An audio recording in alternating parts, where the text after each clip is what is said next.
At the age of 90, Jimmy Carter announced he had cancer, and it had spread to his brain. I just thought I had a few weeks left. But I was surprisingly at ease. You know, I've had a wonderful life. I've had thousands of friends, and I've had an exciting and adventurous and gratifying existence. So I was surprisingly at ease. He would stun the world just a few months later by announcing, thanks to a new treatment, he was cancer-free at 92 years old. He was briefly hospitalized after he became dehydrated while helping to build homes for the poor. He was back on site the following day. His was the typical American story, with very atypical results. Born in the small town of Plains, Georgia, he joined the Navy, studied nuclear physics, and married the girl next door. Literally, he first saw his wife on the day she was born, when he was just 3 years old. Best thing I ever did was marrying Rosalind. That's a pinnacle of my life. The peanut farmer turned politician. And after one term as the governor of Georgia, he became the Democratic nominee for president, winning easily with a public jaded by Watergate. And his slogan, "Trust me." It's a long way from Plains to Washington, D.C., but we've made a great deal of progress lately. I, Jimmy Carter, do solemnly swear. His domestic accomplishments were limited, remembered mostly for high interest rates and inflation that led to a recession. His bigger impact was in foreign policy.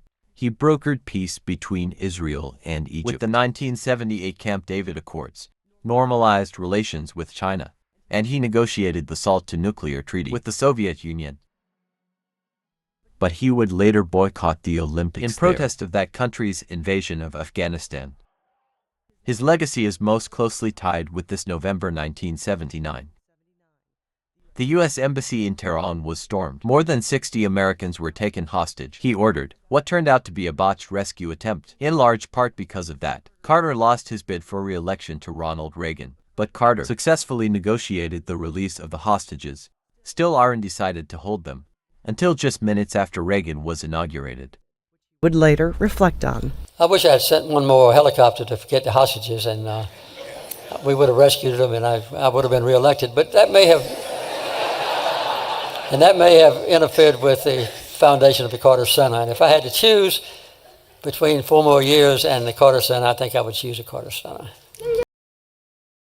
He and his wife opened the Carter Center and dedicated decades to promoting human rights and democracy, overseeing elections, often meeting with leaders the U.S. considered unfriendly and targeting diseases in the developing world. And he was a very vocal critic of Israel. Citizens of Gaza are treated more like animals than like human beings.